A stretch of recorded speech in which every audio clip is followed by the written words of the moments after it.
Hello and welcome to the MB Om podcast, where you will learn to master the business of yoga with guests from around the world who have experienced becoming successful yoga teachers, studio owners, and much more. Now, here's your host, Amanda Kingsmith. Hello and welcome to another episode of the MB Om podcast. My name is Amanda and I'll be your host for this and all episodes of the show. This episode of the podcast is brought to you in part by Offering Tree. When you're a yoga teacher and you're trying to build your digital presence, it can be daunting. First, you might need a website. There are a lot of great tools for building websites like WordPress, Wix, and Squarespace. Then you need a way to email your students. Again, there are tools for that like MailChimp and Constant Contact, but that's another account to pay for and a password to remember. Then you need a way to schedule and register your students. Again, there are tools for that, but it's another account to create and pay for and another password to remember. Oh wait, how do I integrate my scheduling tool with my website? There are so many things to remember. So instead of putting all of this stuff off for another day because it's too daunting, let me tell you about a better way. Offering Tree set out to make creating your digital presence fun, easy, and affordable. With one account, you can create a website in minutes that has your schedule built right in. They also have email marketing tools to collect email addresses, send newsletters, and automated emails to your subscribers. It all works seamlessly together with one account and one subscription. To learn more about what Offering Tree can do for your digital presence, visit offeringtree.com/MBOM. Offering Tree has been supporting MBOM for close to a year now, and I not only love the product, but I also love the people. The team at Offering Tree is super awesome. They are a small business just like you and me, and they have great customer service for anything that you need. And Offering Tree is providing special pricing for MBOM listeners, so be sure to visit offeringtree.com/MBOM to receive your discount. This episode of the podcast is also brought to you in part by FavYogis. The FavYogis app is back with new features for teachers that let you create and manage your own private classes while making payment and registration a breeze. Do you have regular private clients? Make life easier with autopay. Forget about remembering to Venmo, or if you're Canadian, try some sort of e-transfer or PayPal combination. You can use autopay to enable repeat payments and keep calendars in sync with classes. Google Calendar integration automatically updates teachers and student classes when you make changes. It's still just your yoga. Teachers add classes, students add teachers, and teachers and students stay connected. So head on over to the App Store on your device and find FavYogis. It's FavYogis.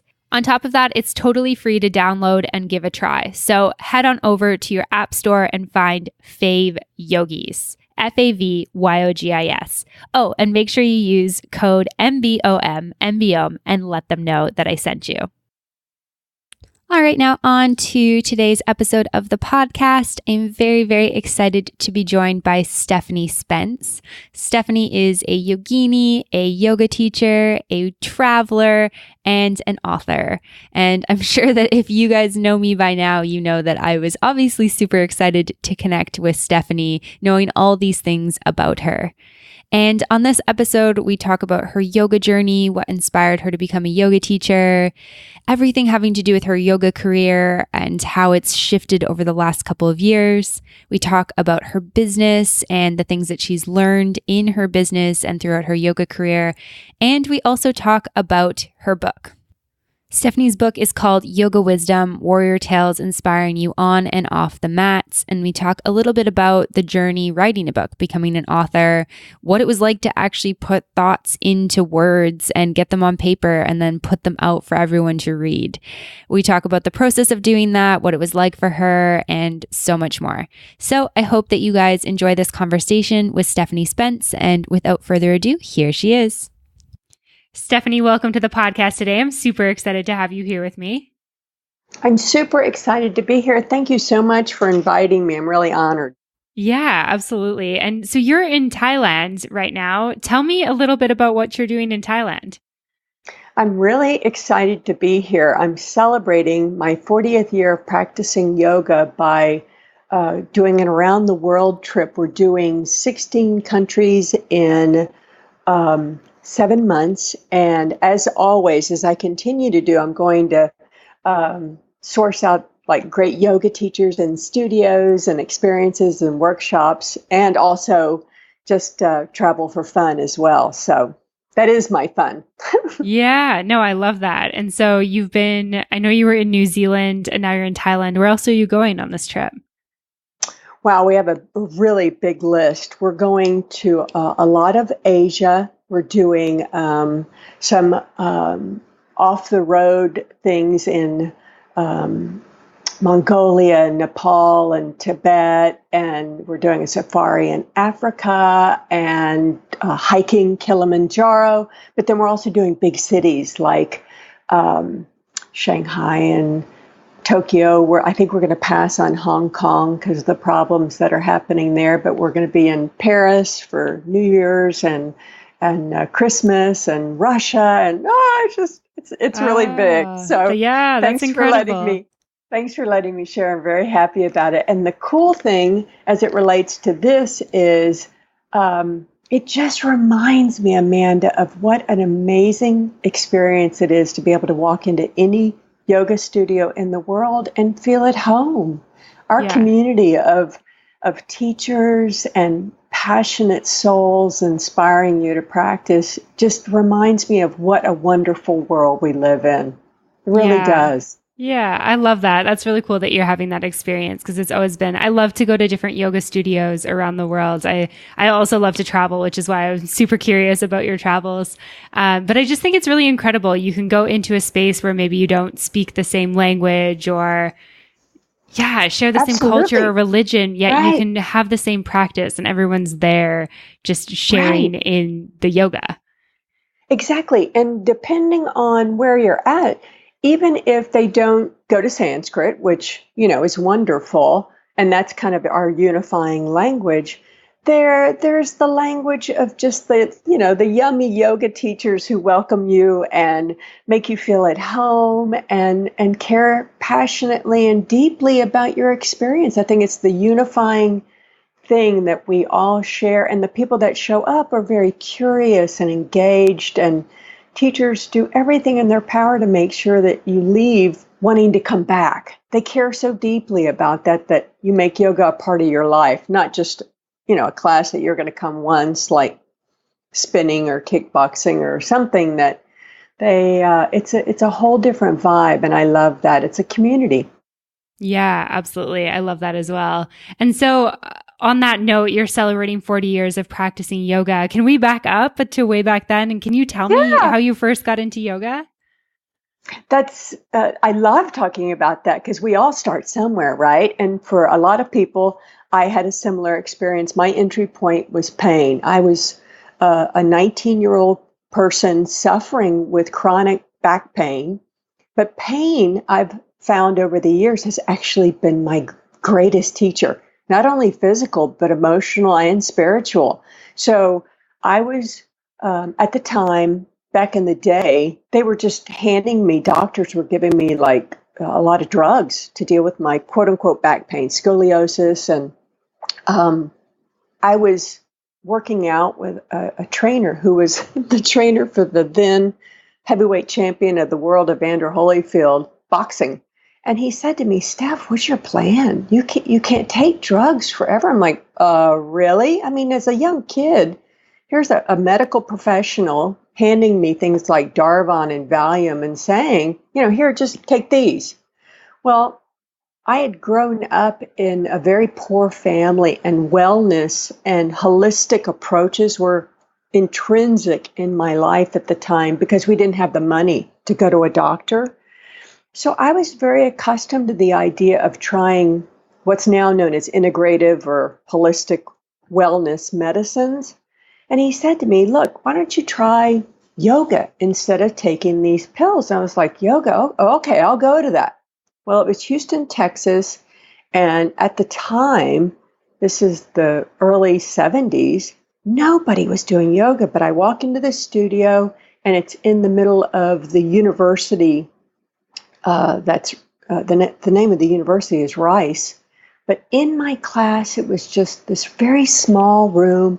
The teacher never spoke in English. He had what most people would say was like the diaper and the turban. And it was all in Sanskrit. but I could tell he cared passionately. And as I looked around the room, the people in my classroom were like scientists and astronauts and doctors and just this really interesting group of people. But all I knew when I left that first class that first day is my back felt better. But what kept me coming back was that the experience was very deep and very profound from the beginning. So I was very lucky that pain got me there, but the whole system of living yoga kept me there.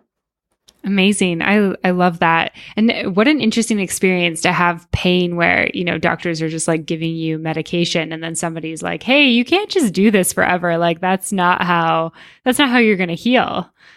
In fact, it's funny because I remain friends with this man, and I've cried a couple of different times in my lifetime thanking him, saying, wow, if I hadn't have bumped into you, what would my life have been? Would I have maybe found it? I don't know. But I don't think anybody can exist in chronic pain. But I know people, and I'm sure you do too, Amanda, that are existing in chronic pain on the other planes too, emotional and spiritual. And yoga addresses all those, this body, mind, and spirit.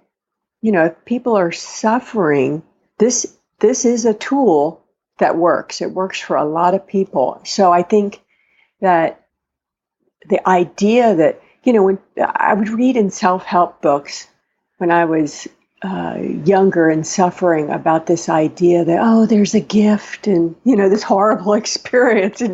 And you're thinking, yeah, I don't know what that is, but please, I'd like the gift right now to get out of this awful experience. But it is true. I mean, here I was really suffering and miserable. I can remember the first day I moved when I wasn't in pain. And it was like, wow, that's what this is like. And then fast forward, to being a 30-year-old person, pregnant, and getting ready to give birth to my first child. And I never considered myself someone with a back problem. And it was an emergency C-section, and they tried like a dozen times to give me an epidural. And my spine was so, quote unquote, twisted, they couldn't give me an epidural. And I realized at that point in time that I was still somebody who had, a less than perfect back, but my life wasn't being experienced that way. I never saw myself as somebody with a back problem. Yeah, that's so interesting. And so at what point did you decide that you wanted to become a teacher? Like when did you take your practice from, just a practice to teaching it? When I went through a midlife transition, I had really crashed hard. I was in a really bad place. And after getting out of a really messy divorce, I made a conscious decision that I was going to radically change my life. And the one thing that I knew that I loved and was passionate about was yoga. And so I thought, wow, I have been given this amazing life by practicing yoga. I need to give back to the community and the world in a way as a thank you. So I move across the country and I start my life over and I go back to college and I'm still like ruminating, okay, what do I want to do? So I thought, I'll open a yoga studio. Well, this was 15 years or so ago when there wasn't a yoga studio on every corner and there wasn't yoga and health clubs. And I thought, this is great. I'll be able to give back and people will come to me and I'll open a studio. Okay, first I got to do is I got to go get my yoga teacher training. So I do an amazing yoga teacher training and I get out and I'm very excited and I think, oh, this is so great because I'm going to have a community and people are going to find me. I won't even have to go out and make friends. They're going to come to my studio and I'm going to create this community. So I thought, first thing I need to do is volunteer or take a part-time job at a yoga studio so I see how it works. Well, I had already had a really successful career in communications and the media. I'd worked in TV and films and radio. I'd had my own publishing company. So I just thought, let's see the inner workings of the business side of yoga.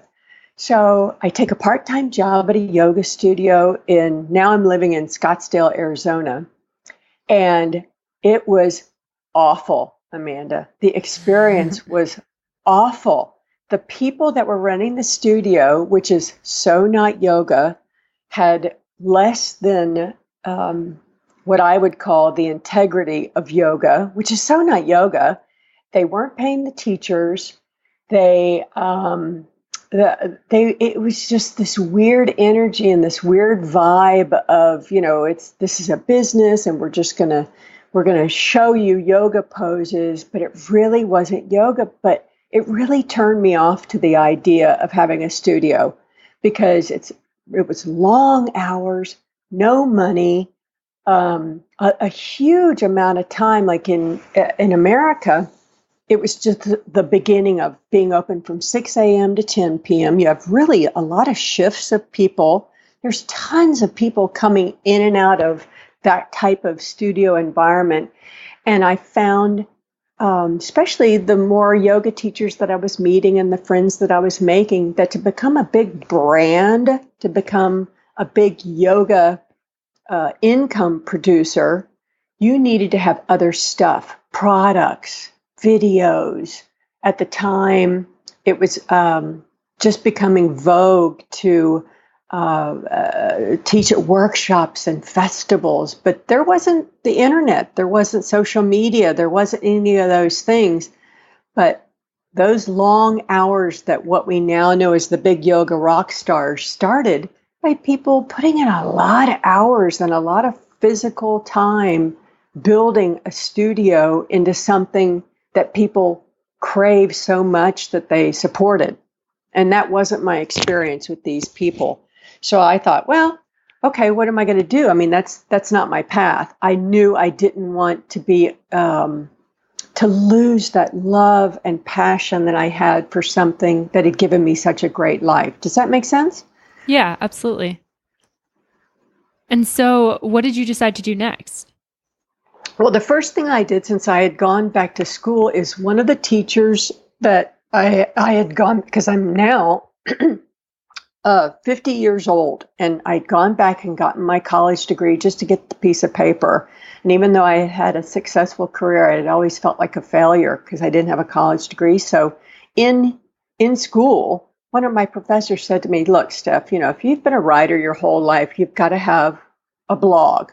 Well, at the time, I was like, okay, well, what's that? I'll get one of those. So I created a yoga blog, and I shared what I wanted to talk about. And I think this is an overriding tip for the people that listen to your podcast is you are, and your voice, your unique you is incredibly valuable. People don't trust that. So I shared on my yoga blog what I wanted to talk about, and I figured if I was interested in it, others would be too. I was right. My yoga blog immediately started gaining momentum, and I won awards, and I was featured everywhere. And it really wasn't anything like Nobel Peace Prize writing. It was just that I figured if it was something that I was interested in and I had the ability to share with people, that I would. So at the time in school, I had a summer off, and being passionate about trying to figure out a way to inspire people to do yoga and also wanting an adventure, I decided I was going to do a yoga road trip. So I created this idea that I was going to rent an RV and drive up the coast from California all the way up into Vancouver. And it just sounded like fun. I was going to interview a different yoga teacher every day and practice with them. And at the time, on my blog, which was my unique, geeky thing, I loved other yoga teachers. I loved featuring them. I loved meeting them. I loved talking to them. And so I thought, well, I'll go on this yoga road trip and I'll meet who I think are really good teachers. They don't have to be a big name. They could be just but I wouldn't tell them when I would go to their class that I was really sourcing them out and interviewing them and deciding and discerning for myself what a good yoga teacher was.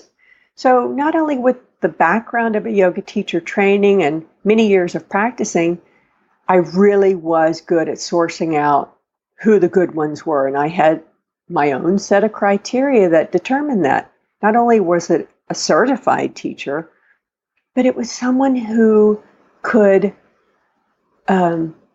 have an experience in a classroom where someone could gain their own insights.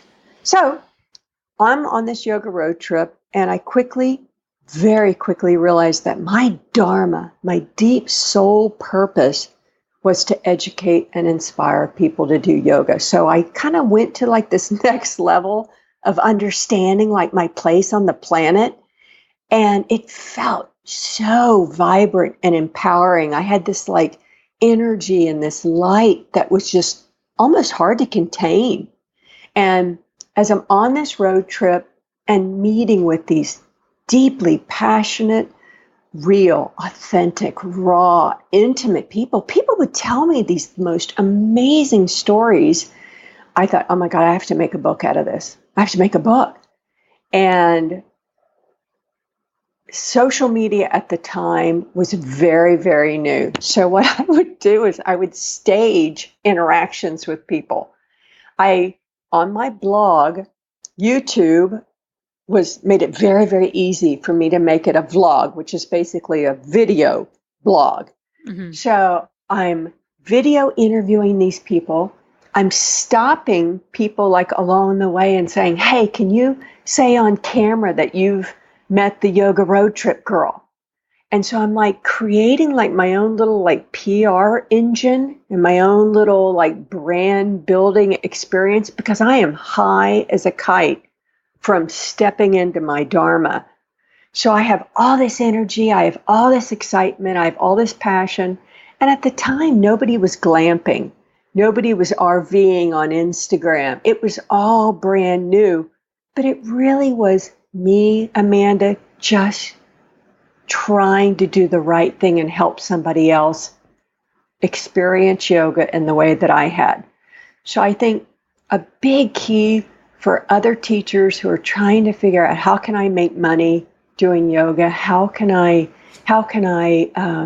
really give back and teach others in a way where I can also then support myself financially, is to really just trust your intuition, trust your gut. After I went on my yoga road trip and started trying to compile this massive amount of information that I had from these teachers, I started writing for other yoga media sources. So I started pitching all these people. They didn't find me. I went and found and really knocked on a lot of doors and begged people. Yes, my background in publishing helped. My background being an editor helped, because I knew how to package something in an email that would get their attention. But I ended up writing for like Yoga in the UK for a year. And I wasn't in the UK. I didn't know those people, but I wouldn't take no for an answer. And I think that just that passion and what I call friendly persistence would pay off. But it's also like a numbers game. Like I would send out, this relates to actually making the book deal later on, but I would just passionately find people and say, just like I found you, hey, I have something that I would love to share. Would you be interested in talking to me? And I think that goes a long way, just being genuine. Yeah, absolutely. I totally agree. I think that, there's a couple things there. Like, I think that part of it is having that like sense of trusting your gut a little bit. And then once we kind of trust our guts, we have to push through, any resistance that kind of sits there of like, who am I to do this? Or is this actually what I should do type thing? Cause that's always there too. I don't know how many times I've been falling asleep and had a brilliant idea, or been in Shavasana and had a brilliant idea. And I come out after and I'm like, that's a weird idea. What was I thinking? You're so right. But, it's like everything else. What I think, even you having the passion to do these podcasts is so inspiring, because it's a lot of hard work, and you have to just keep kind of what I say, going down the road. Like, you might sift through a lot of things that don't work, and things might be a disaster or fail, or like you said, you might go, oh my God, what was that? But on the other hand, that's sometimes that resistance and that note of, oh God, who are you to think you should do this? Or that actually is a good signal. That's a signal that you should really investigate that sometimes. And yeah, some of the ideas are silly and dumb, or they don't work. But also, like, I had this idea when the Sedona Yoga Festival was first starting. It was right up the road from me in Sedona. I was living in Scottsdale, and I found the people that were creating it, and I called them up and I said, look, I would love to help you with your social media because I love yoga. And they're like, really? Why do you want to do this? And I said, I'll be honest with you. I want to use this as an experiment because I will have verifiable numbers to prove that if I can put together a social media brand and influence, that anybody could do it. And they're like, well, oh my God, we'd love to have you do that. So I actually went into it with the idea that it would be an equal partnership. I pitched them this idea, and I wanted nothing from it. And I think a lot of times in life, people forget some of the biggest names in the world. I don't care if you're a movie star or a CEO of a company, you do a lot of things for free in the beginning to prove yourself. So like when I pitched the Sedona Yoga Festival and said, hey, I'm a writer and blah, blah, blah, blah, blah, and I'm a yoga teacher. But what I was dialing down and honing into, Amanda, was that I didn't just want to teach people poses. I wanted to be a part of a yoga community where my voice and my influence would expand out beyond yoga poses. So I didn't pitch the Sedona Yoga Festival that I wanted to teach a class. I wanted to see the business side of it. I wanted to see if I could help them build their festival. And I'm happy to report that if you contact Heather at the Sedona Yoga Festival, I helped them really launch this into the stratosphere through social media channels. Even at the time, Facebook was new. Instagram wasn't even around. We had Twitter and Facebook in the beginning. And I think really dedicated, focused principles that you get from yoga, meaning I've learned in yoga that if I show up every day on my mat, if I'm dedicated and if I work really hard, I will see results. Same thing, everything that you learn in yoga, you translate to the rest of your life. I saw that if I dedicated time every day to building a communication with a follower, not a self-promoting information package about me. What I was interested in was having a conversation with their followers and their either viewers or listeners or whoever. And that was the difference at the time.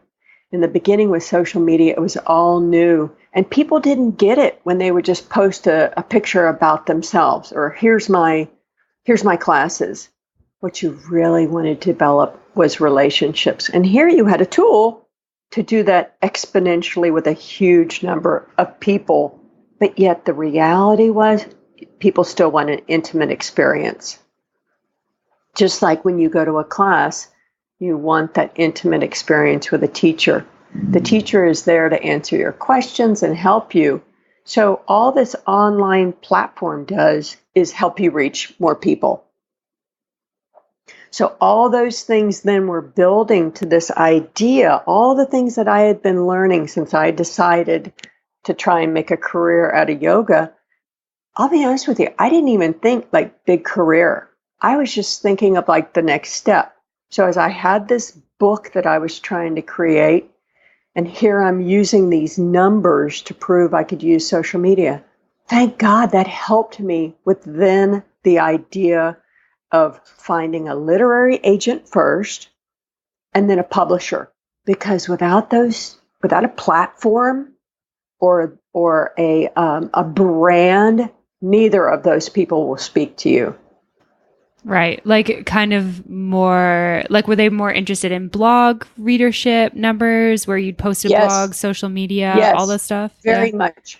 Very much. In fact, the path to getting a book done was fascinating.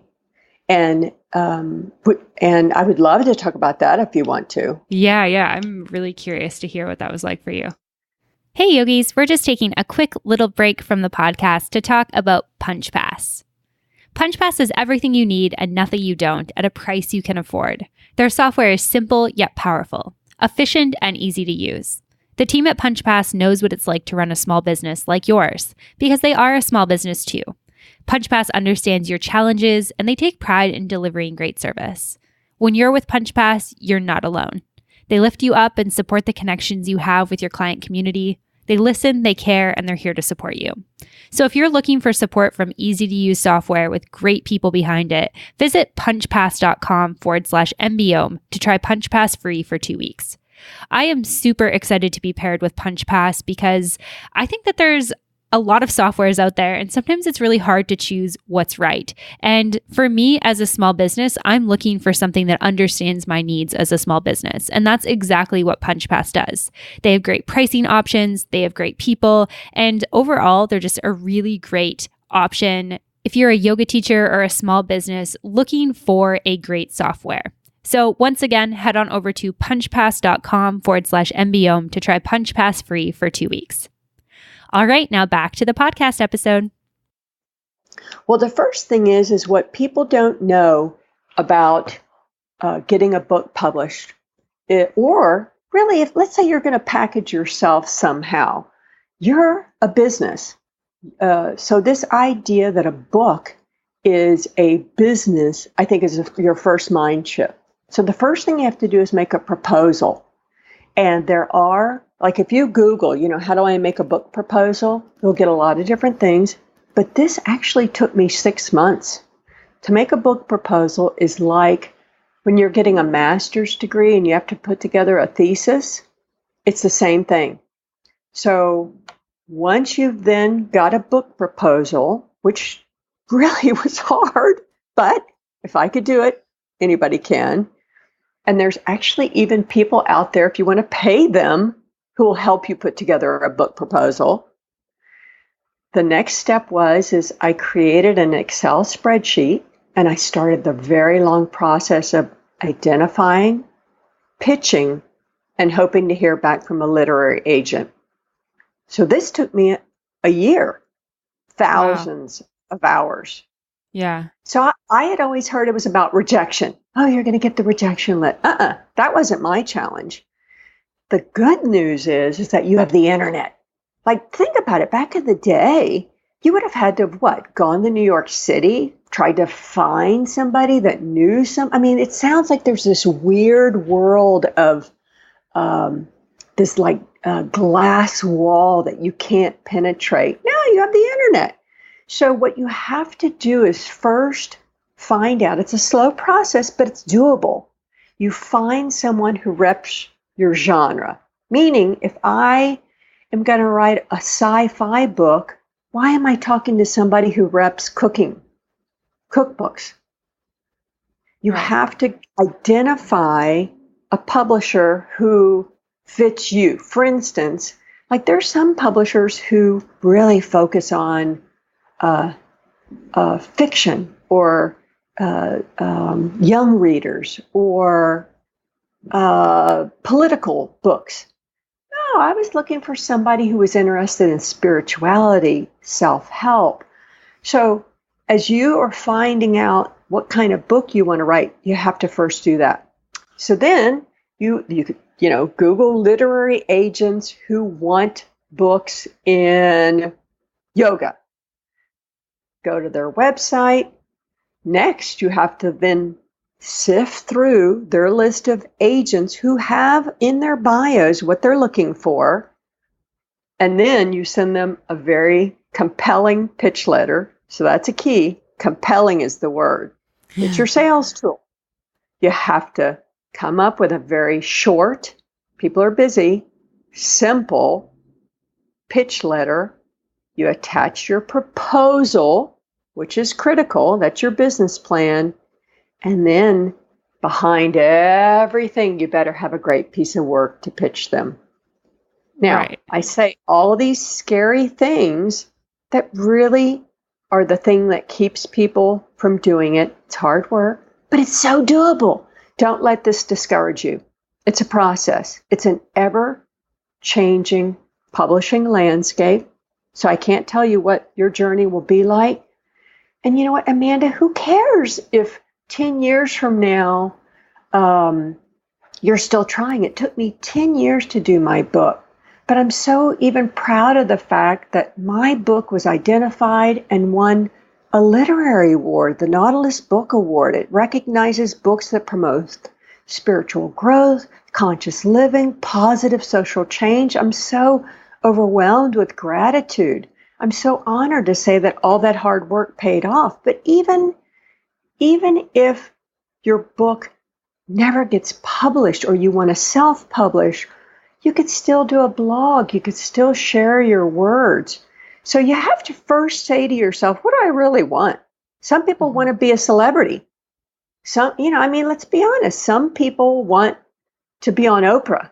Some people just want to, connect with someone else or share their words or hope to inspire someone.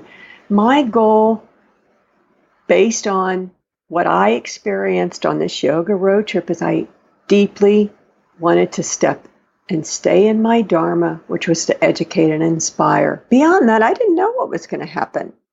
So if you go into it saying, I want to make a lot of money, well, good luck, because that is a whole different ball of wax. That's getting representation through like a big, PR group and literary agency that wants to put a lot of money behind you to help you get, the media exposure needed to launch something. Unless you better be a really big brand. Unless you're Michelle Obama launching a book, you are going to have to do all the work on the back end too. And that's the other secret of publishing, is that the author is expected to do all the marketing, all the promotion, all the things that happen after your book comes out. Mm-hmm. So you better be, committed to this really long idea of this book is your legacy, your work, and it doesn't just end the day the book comes out. Yeah, then there's the sales and marketing and all that good stuff. I mean, do you feel like, was there ever any point where you were like, I'm just going to give up on this dream that I have? Oh, a million times. And I think it wasn't because I was daunted and I think it's what you referred to. I think it was more that really awful critical voice that every artist has or every person has. Why me? Who's going to read this? Who wants to see my writing? My writing is awful, or who cares about what I think? But you know what? People do. In an information age that we're living in, everybody has a voice, but yet to distinguish yourself, you really have to find your unique voice. And as I mentioned earlier, my geeky, nerdy thing that I loved was featuring other yoga teachers. And so I think even a part of my initial idea that I would include other voices was really not trusting that mine alone would be enough. So isn't that cool that my insecurity actually was an asset? Mm-hmm, mm-hmm. Yeah, that is really interesting. And so did you include anything else from other people in your book, or is it entirely you? I have 115 other voices in my book. Besides me, there's 115 yoga teachers in my book. And I'm so happy to say I continue to go out and find other yoga teachers to interview. And I don't know whether or not that's going to be in my next book, but it's something that I just love. So it's not work. It's not egregious. It's not, it's something that I actually just really love to do. And as I continue to travel around the world and find great yoga studios and workshops and teachers to feature, it's just because I love doing it.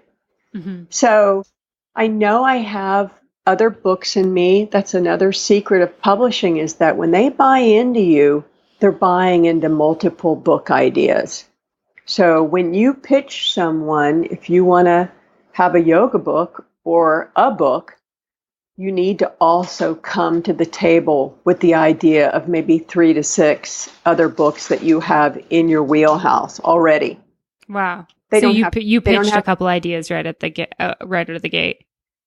Absolutely. So think of this: if you're your business, if your book is your business, why just have one thing?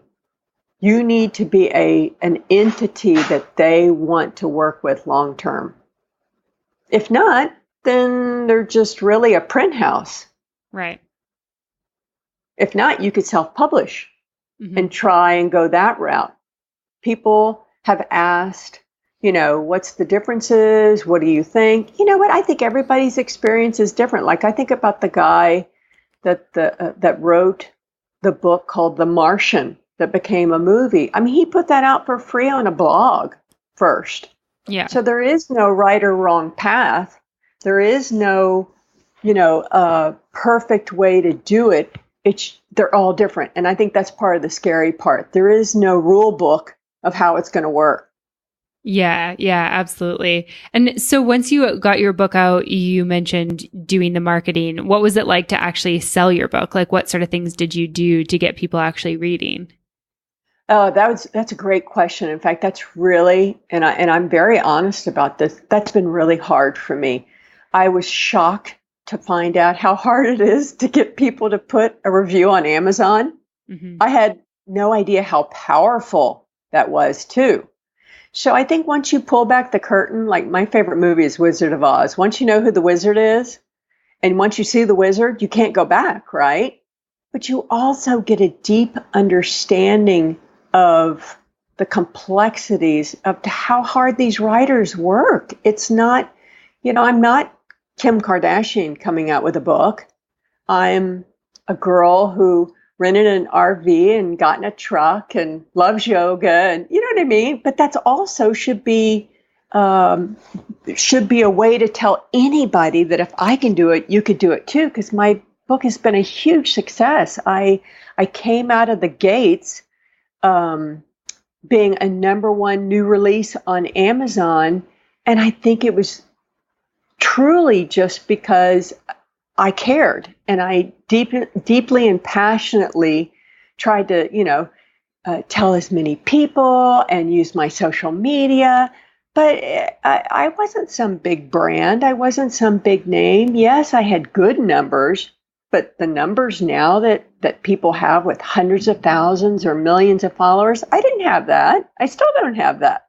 I have good numbers, but I don't have epic, billions of people. And I think you just have to recognize and understand that it's going to be a lot of hard work. And I probably would encourage someone, if they really wanted to step back and not do that piece, to hire a PR group. How you're going to source and find a marketing and PR group to work with and how much money you want to dedicate to that, that's a whole other conversation. But there are groups that'll help you. But also, I think you need to be very cautious and find out up front what you're going to get for your money. Because the people, that you recognize their brands have big machines behind them. And a lot of people that I've found that present themselves as simple and just a girl writing a book have big PR machines behind them. So I think once you pull the curtain back and you realize, you know what, first off, identify, what do you really want? What do you want from this? I'm old enough and have been successful enough that I realized what I wanted to do was help and serve others. Other people come to this saying, I want to be a big celebrity and make a lot of money. Well, like any business, to make money, you got to spend money. You'd have to, put together a huge group of a team to help you do that. I didn't go that route. I was just a girl with a computer. Yeah.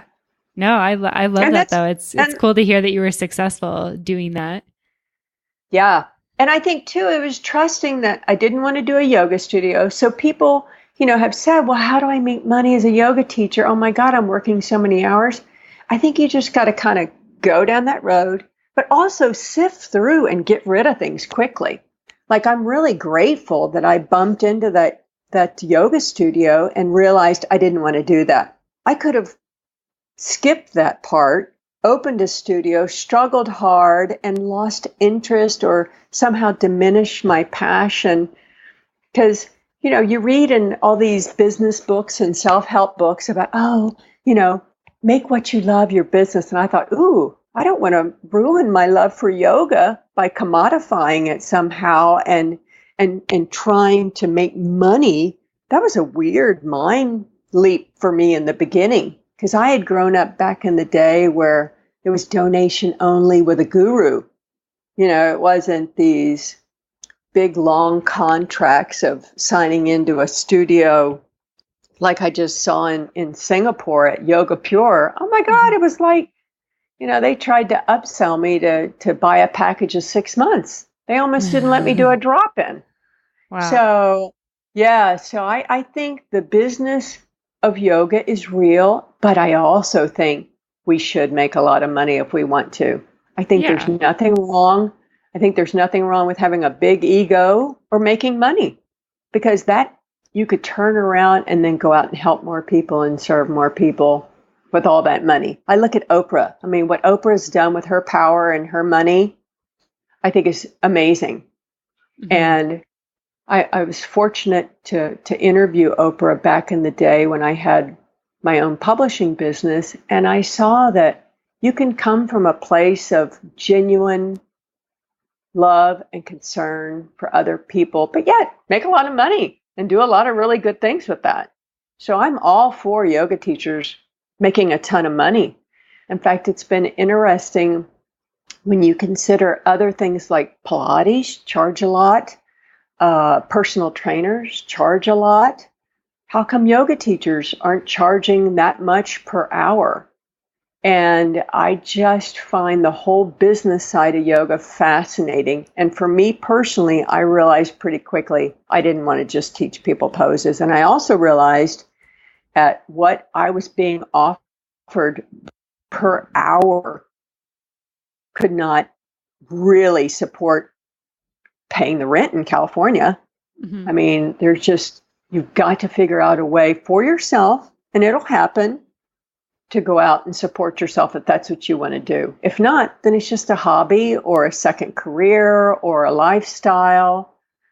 But there are ways to make money, and I think there's a lot of really ambitious yogis out there doing really well at it.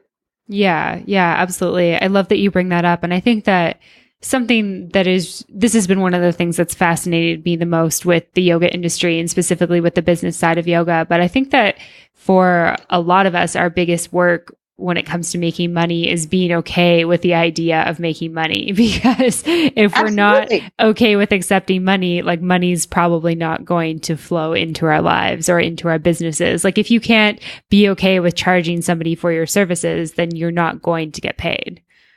No, and I think that speaks a lot to everyone to step into your agency and authority. And I know as a woman who grew up in the 60s at the beginning of the second wave of feminism, where we really had to say to ourselves and go out and ask for it and get it and feel like we deserved it, that was one of the reasons that I created my own publishing business, was that I wasn't in the conversation at the time in a male-dominated CEO corporate world.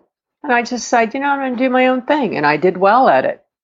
But yet, even now, I think one of the first keys is to say to yourself, I'm valuable and I deserve the resources behind the effort and the work that I'm putting out in the world. Mm-hmm.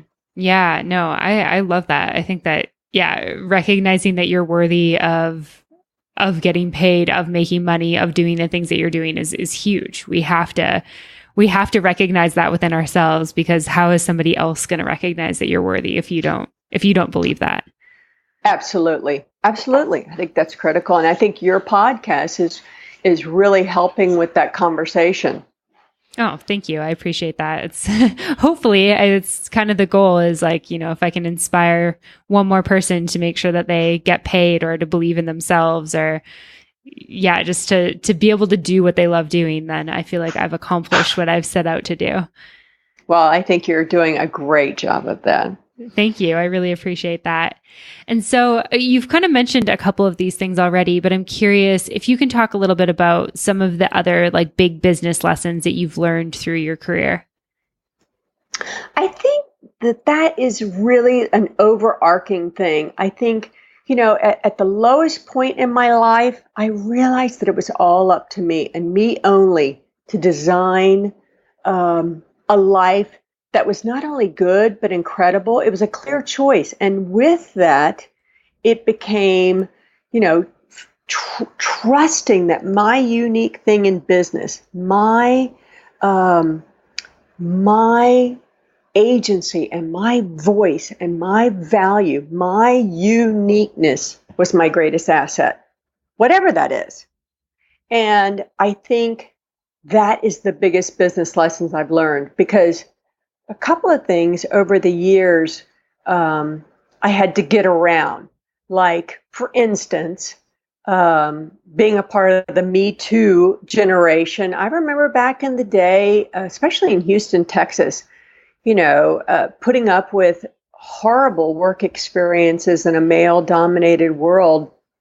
I had to learn to become very assertive and confident and to not fear hearing things. Like, I remember one time I was in a meeting with a guy that said, "Oh yeah, I've heard about you. You're aggressive." And I'm like, "Really? Do you say that to women in a meeting? I'm sorry, do you say that to a man in a meeting?" And I just became where I was kind of like, what do I have to lose? What do I have to lose for speaking up for myself or saying what I think? Or, you don't have to be abrasive, but yet, okay, so what? I'm assertive. I'm aggressive. Is that a bad word? I just think of it as ambitious. It's kind of like that idea that at the time people were saying in Texas, "Oh, I heard about Texans. Y'all are obnoxious." And I'm like, really? We called it proud. We called it proud. We were proud to be Texans. If your interpretation of that is, obnoxious, okay. I think I'm just proud. So same thing. I think it's just that mind shift of, in business, to be you, no matter what your leadership style is, you have to be okay with that. I mean, nobody said Steve Jobs was a nice guy. He seemed to do okay with that. I think even as women, we're taught that if you're, I remember the years too when women went through, I'm going to try and be more like a man in a man's world. No, our leadership style of collaboration and it's just, I think, is fascinating. If women would get it together in America and vote, for a woman, we might move the needle forward. I don't know. I think we really just need to embrace our unique feminine qualities that are our assets. And part of my asset is I was very assertive and I didn't take no for an answer. Or if so, I just, moved on.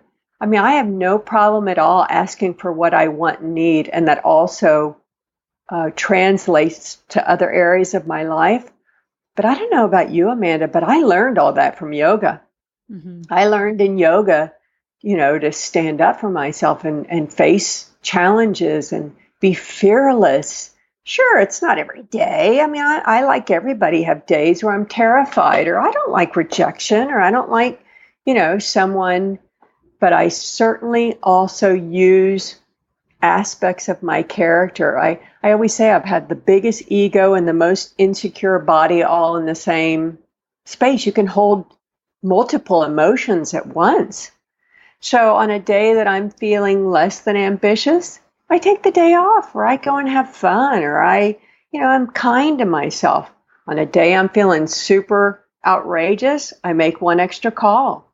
I mean, I think you just have to embrace the uniqueness that is you, no matter what that is, and go with it. And also, I found, I don't know about you, but I found mentors. Even if they didn't know they were my mentors, I would go and study what other successful people had done. Or like you, I would call them up and say, hey, can I talk to you about this? Mm-hmm. Can I ask you some questions? If they have time, because successful people are usually busy. But what I've found too is sometimes the bigger they get, the more kind they are and the more they want to get back. So sometimes too, all you have to do is say, look, I'm really interested in studying your life. Do you have a couple of minutes to talk? I know people on LinkedIn do that and really have a lot of people respond and find ways to help each other. But also too, I think with this new wave of women supporting other women, call a successful person up and say, or send them an email and just have a couple of questions. Do you have a minute to talk? You'd be surprised. Most people won't even answer back, but some people will. Mm-hmm. And then what I did is I identified people too that I wanted to be like, and I didn't even tell them that they were my mentor, but I just studied what they did. I love that. Yeah, there's so much good stuff in there too. What you were saying about uniqueness, I feel like it is so important. I feel like in a world where we're like so connected all the time, which is such a beautiful thing, it's also really easy to get caught up in what other people are doing and kind of look at your own life and be like, oh, well, I'm not doing like working on these poses in yoga. Am I a bad teacher? Or I'm not doing this thing. Does that mean I'm not good enough? And I think that we need to step out of the comparison and really step into our own power. And I feel like that's a lot of what you're saying, like trust that we have something unique to offer. And that's the direction to go with what we're doing, which is pretty amazing. No, I think that's your greatest asset. In fact, that's really insightful of you, Amanda, to identify that, because what I don't like about social media right now, because I think it's all going to change, is the focus is becoming more and more narrow. And as they eliminate from your view people that aren't like you, your worldview is going to shrink. So I think it's up to us to then go out and put down the phone, put down the computer, put down the TV or whatever view that you're seeing, and go out and make up your own mind. But I do believe what you're saying is right. And I believe that with my whole heart, is that you have got something that only you in the world can share. Now that sounds scary too. What is that? And I feel bad about myself because I haven't figured that out. No, it's going to come. But whatever that is, you just need to believe that one unique little thing that you're going to share, you're you. Because think about it, like I'm a yoga teacher, these poses, the system of living, the 8 limbs, that's been around for 5,000 years. That's not new. So what is new? My voice, my unique style. I mean, I've been in classes where teachers are funny. And that's really different and refreshing. I mean, geez, lighten up. This isn't supposed to be torture. We can't take this so seriously. But yet I've also been in classes with teachers who are very intense and who are very serious. That's cool too, right? Mm-hmm. But yet they're being themselves. So the teacher that comes in and has a class, I was just in New Zealand with a teacher, and she had put poses on strips of paper. She put them in a paper bag, and we all came around and pulled out our own piece of paper. And then she brought them to the front of the class, lined them up in the appropriate anatomical, safe sequence. So we felt so a part of the class. It was like, oh, that's the one I picked. Here's my pose. That's such a fun idea. Right. And I thought, oh my God, this is a woman who's in a theater company. She's sharing space in a theater company. Well, she's taking her theater background, making it a little bit lighter and fun and interactive, right? I was like, oh my God, how cool is that? That's her thing. Well, that's cool. I don't know what she's doing next week, but I'm so grateful I bumped into her on that day, and here I am talking about her. The next teacher that I met, their thing was very traditional, but yet, wow, they knew their stuff. And so it's not like, even if you just want to follow the things that you've been given from this lineage of 5,000 years, even that's cool. Because the first guy that I started with didn't even speak English. He never even smiled. But boy, he knew his stuff and he really cared about me. And that was the cool thing. I think that's the thing. If you genuinely care about your students, and I'll be honest with you, I haven't met many teachers who don't really have that energy, because you're not drawn to this profession unless you want to. Mm-hmm. And so I think whatever your unique voice is, whether or not, on certain days, I remember when I was teaching, because I have taught a bunch. I mean, I had one day where I made everybody listen to Michael Jackson every day. And next day I played opera. I mean, my students would laugh at me. I'm like, I'm sorry. It's, I grew up with no mirrors, no music. And now, in Scottsdale, I was so stressed out with the playlist. And so, you know what I mean? I had to figure out for me, okay, today we're going to listen to opera. And my students loved it. So you just have to kind of, organically step into your unique voice, whatever that is. Mm-hmm, mm-hmm. I really love that. Final question for you. There's lots of new yoga teachers who are listening to the podcast. If you could give new yoga teachers out there one tip for getting started, what would that be? I think it's your greatest asset is your unique voice. Trust that you have something only you can contribute to the world, because you do. Mm-hmm. Okay. I love that. Yeah. And I think that that's one of the biggest things for kind of getting over that hump of resistance right away. Because I feel like as a new yoga teacher, you feel so strange because you're like, I'm a yoga teacher, but like I haven't taught before. What do I have to offer? And I feel like there's so much that new yoga teachers can bring, all yoga teachers can bring to the table. So I think it's remembering right off the get-go. I agree, because, and whatever you have to do, like put Post-it notes up, before you go into a class saying you're amazing, or, you know what I mean? Like do positive affirmations or whatever you have to do. Because the yoga class I just took in Singapore, the teacher blew me away. And so after class, because I told you, I never tell them when I first go into class, right? So after class, I said, oh my God, you're incredible. How long have you been teaching? 3 months. Oh, wow. And I was blown away by this girl. So do not let that discourage you. You just being you. She gave everybody the attention they needed. I mean, I've had people too that never leave their mat, but yet at the end of class, I was in South America recently, and the teacher played his guitar in a Spanish melody singing in Sanskrit. That's amazing. I was like, oh my God, I'm going to cry right now. I mean, it was just, that was his thing.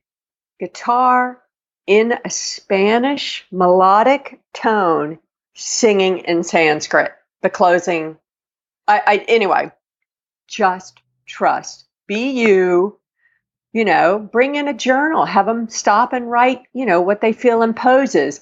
Bring paint. I don't know, do something. Because that is what people will remember. And all they will remember, just like we know from, Maya Angelou, whoever, they won't remember what you said. They'll remember how you feel. Mm-hmm. I love that. Amazing. Thank you so much for sharing that. I've loved this conversation. I could keep you on the phone all day, but for the sake of time, I'm going to wrap this up by let's tell people where they can go to find you. Where can they get your book? Where can they learn more about you? Where can they follow you online and all that good stuff? Oh, you're such an angel. This has been just such a joy for me. People can find me by going to stephaniespence.com. That's STEPHANIESPENCE.com. I give out my website because I believe social media is in flux. I'm now have been in 2 countries where they're not, we've talked about this, where they're not, putting how many likes you get. I think influencers are going to be gone. And I think these platforms and these social tools. So yes, I'm Stephanie Yogini on most social sites. You can find me that way. But if you pop your email address into my pop-up window on my site, then you can, stay connected with me. And I do not, sell names or send out a million emails. It really is just a way that if I post an article, you can see it. I don't post often, but, you can find me in all of this other social channels. But I would love if you checked out my book. It's called Yoga Wisdom, Warrior Tales Inspiring You On and Off Your Mat. It is a Nautilus Book Awards winner. It's on Amazon or anywhere that fine books are sold online, or ask your bookstore. It's in libraries too. Amazing. Thank you so much for this conversation, Stephanie. And I'm so excited to continue following your travels and wishing you nothing but the best with everything you're going to experience over the coming months. Oh, thank you so much. And you made my day by having me on. And it's a great way to start my day in Bangkok. Have a wonderful day. Thank you. I hope that everyone enjoyed that episode of the podcast with Stephanie Spence and that you learned a lot from it. As always, you can find notes, links, and all that good stuff on the show notes at mbomyoga.com. You can find me on Facebook and Instagram at Mastering the Business of Yoga. And you can join the private Facebook community at Yoga Business Badasses. So you just search it in the Facebook search bar, answer the questions, I'll let you on in, and you can be a part of our community. And this is a really great place to ask yoga business questions, to meet other yoga teachers, and all of that good stuff. If you have any questions, comments, or feedback, please don't hesitate to reach out to me at info@mbomyoga.com. As always, thank you so much for listening, and I'll see you next week. Namaste.